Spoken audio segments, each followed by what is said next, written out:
You can't do this calculation because you're just a... His sentence was cut short because Zoe Williams had just solved one of the most complex formulas in the financial world in her head. And when the billionaire CEO at the table realized who this young black girl really was, he would be left breathless. Le Bernardin restaurant in the heart of Manhattan was one of New York's most prestigious venues. Crystal chandeliers cast golden light over polished marble floors, while silk curtains framed tall windows overlooking the city's glittering skyline. The scent of expensive wine and perfectly prepared cuisine filled the air. This was where billion-dollar deals were made and corporate empires were built over meticulously crafted meals. Zoe Williams, 19, moved through this elegant world with practiced grace. Her long black hair was pulled into a neat bun, her crisp white uniform spotless and perfectly pressed. Silver earrings caught the light as she glided between tables. To the wealthy diners sipping champagne and discussing mergers, she was invisible, just another server ensuring their comfort. But Zoe carried a secret that would have shocked them all.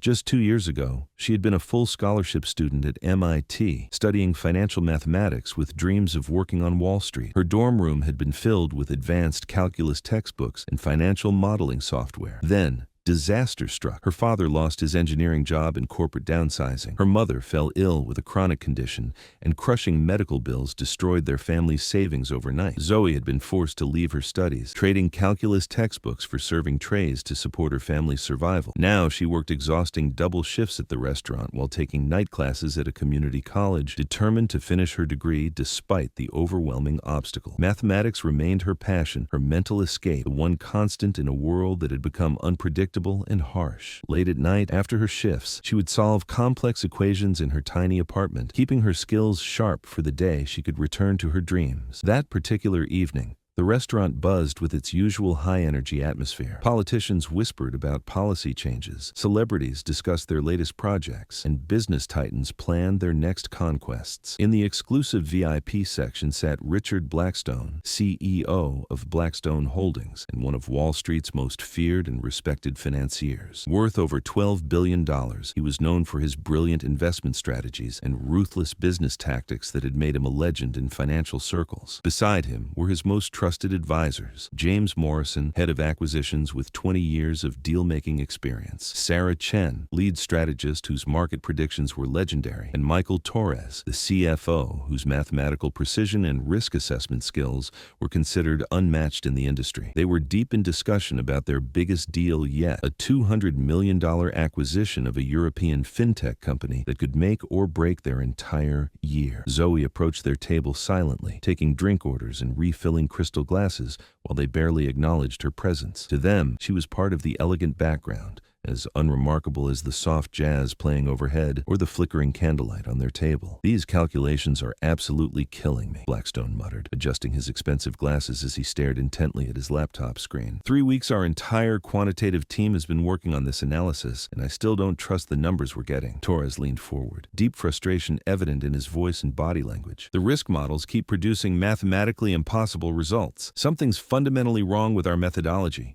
But we can't identify the specific problem despite countless hours of analysis." As Zoe served their coffee in delicate porcelain cups, she caught glimpses of the complex spreadsheet displayed on Blackstone's screen.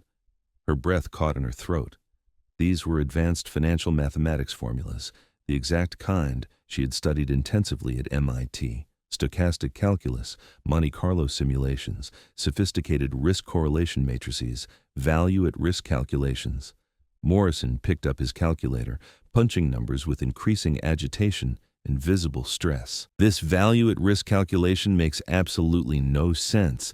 We keep getting negative results, which shouldn't be mathematically possible with these input parameters." Zoe's trained mathematical eye immediately spotted the fundamental error. They were using incorrect correlation coefficients in their covariance matrix, causing all downstream calculations to produce impossible results. It was a classic mistake she had seen fellow students make in her advanced portfolio theory class, and she knew exactly how to fix it with elegant mathematical precision. But she was just a waitress serving coffee. What right did she have to interrupt these powerful men discussing hundreds of millions of dollars in complex financial transactions? "We're clearly missing something absolutely basic here," Torres said, wiping nervous sweat from his forehead despite the restaurant's cool temperature. "But I can't figure out what fundamental principle we're violating." Blackstone slammed his hand on the white tablecloth with enough force to make the silverware jump. 48 hours until the European markets open on Monday morning, and we're flying completely blind. If we can't solve this mathematical puzzle, we walk away from the biggest deal of the year. That would be absolutely catastrophic for our growth projections, Morrison replied, his voice tight with anxiety. Our shareholders expect aggressive expansion. Backing out now would tank our stock price by 30% minimum. Sarah Chen looked up from her own laptop, where she had been running alternative calculations. I've tried 6 different modeling approaches, and they all produce contradictory results. There's something fundamentally flawed in our basic assumptions. At that precise moment, Zoe's nervousness and distraction got the better of her. Reaching across the table to clear an empty dessert plate, she accidentally knocked over Morrison's crystal water glass. The expensive crystal shattered against the polished marble floor with a sound like breaking bells that seemed to echo through the entire restaurant. "I'm so terribly sorry, sir," Zoe whispered, immediately dropping to her knees to gather the glittering fragments while mortification flooded through her. Blackstone's face darkened with visible irritation. "Be more careful, young lady. We're conducting extremely sensitive business discussions here." "Of course, sir. It absolutely won't happen again," she replied, quickly collecting the larger pieces while signaling discreetly for housekeeping. But kneeling there on the floor, Zoe found herself at perfect eye level with the laptop screen. The mathematical errors were glaringly obvious now. Correlation matrices with fundamental structural flaws, Monte Carlo simulations with insufficient iterations for statistical significance, volatility models based on completely outdated historical data. Her mathematical mind simply couldn't ignore the elegant solution any longer. Standing slowly and gathering every ounce of courage she possessed, she took a deep breath. "Excuse me, sir. I sincerely apologize for interrupting such an important meeting, but there appears to be a significant error in your risk calculations." 4 pairs of eyes stared at her in absolutely stunned silence. The background chatter of the restaurant seemed to fade away. "What exactly did you just say?" Blackstone asked, his voice dangerously quiet and controlled. "Your value at risk calculation is producing negative results because you're using Pearson correlation coefficients when you actually need Kendall-Tau correlations for the nonlinear relationships between these asset classes." Morrison let out a short, bitter laugh filled with disbelief. "Do you even have the slightest idea what those technical terms actually mean?" "Yes, sir. You're also treating all correlations as static linear relationships, but they break down completely during market stress periods. You need regime switching models that account for crisis correlations versus normal period correlations." Torres dropped his calculator with a loud clatter, staring at her in complete amazement. "How could you possibly know something this technically complex?" "I was studying financial mathematics and quantitative analysis at MIT before I had to leave school for family financial reasons." "MIT?" Blackstone leaned forward with sharp interest. "And now you're working here as a waitress?" "I work here during the day and take night classes at a local college. My family desperately needed the income after my father lost his engineering job, and my mother was diagnosed with a chronic illness requiring expensive treatment." Sarah Chen looked up from her laptop, her voice sharp with professional skepticism. "These are graduate-level mathematical concepts we're discussing. You're absolutely certain you understand what you're analyzing?" "Yes, ma'am. Your Monte Carlo simulation is only using 10,000 iterations. You need at least 100,000 iterations for statistically stable tail risk estimates. And your volatility clustering model is based on 2015 to 2019 market data, which was an unusually calm period that doesn't reflect current market conditions." Zoe pointed directly at the problematic section of the spreadsheet. "Your biggest structural problem is right here. You're not properly accounting for liquidity risk in your optimization. During financial crises, correlations spike dramatically toward unity as forced selling creates devastating downward spirals. Your diversification benefits disappear exactly when you need them most." She made several quick mental calculations. "If you correct for regime-dependent correlations, increase your simulation iterations, and add proper liquidity adjustments, your true value at risk increases by approximately 47%, changing your risk-adjusted return from 18.7% to 12.8%. Torres began frantically checking her suggestions against their source data and historical market information. Long minutes passed in tense, electric silence as he verified each calculation. "Dear God," he finally announced, his voice filled with complete amazement. "She's absolutely right about every single correction. The mathematics is flawless." "More than that," Sarah added, her face growing pale as the implications sank in. "If we implement her fixes, our risk estimates increase by over 50%. We could have made a completely catastrophic mistake that would have destroyed shareholder value." Blackstone studied Zoe with intense new focus, as if seeing her for the very first time.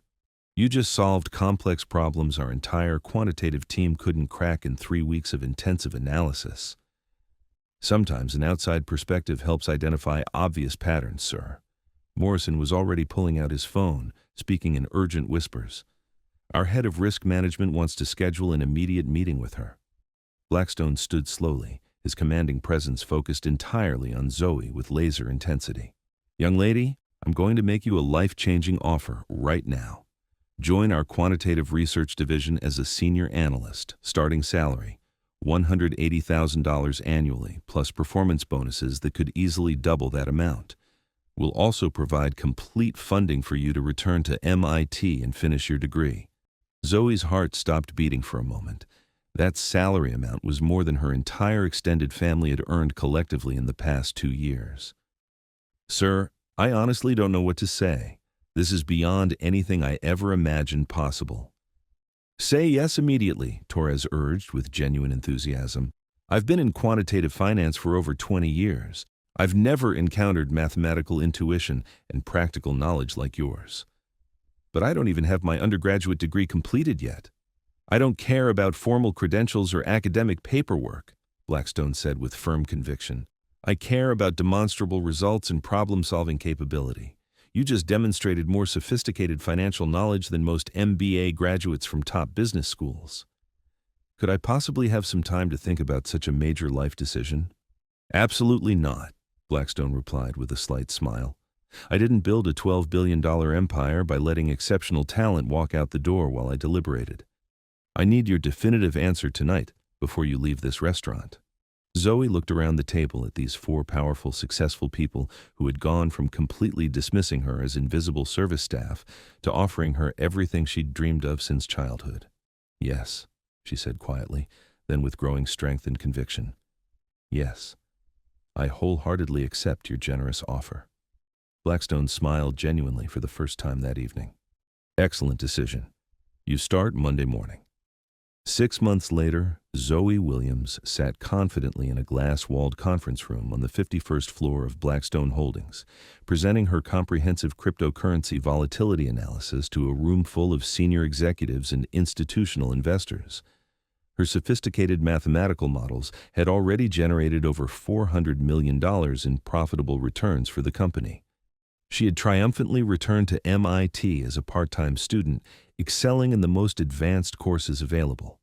Her family's crushing medical bills were completely paid off. Her father had found excellent new employment, and her mother's health was steadily improving with access to the best medical care. 1 year after that transformative night, Blackstone Holdings proudly announced the promotion of Zoe Williams to Senior Quantitative Analyst and Associate Director of Risk Management, making her the youngest person in company history to hold such a prestigious position. In her acceptance speech to the board of directors, she said simply, "Sometimes the most important calculations in life help you realize your own true worth and unlimited potential." Today, Zoe Williams is completing her PhD in financial mathematics at MIT while directing quantitative strategy and risk management at one of Wall Street's most successful firms. She still visits Le Bernardin occasionally for special celebrations, but now she sits at the exclusive tables where the most important financial decisions are made. Because true genius isn't about where you start in life. It's about having the courage and confidence to demonstrate what you're truly capable of when opportunity finally knocks on your door.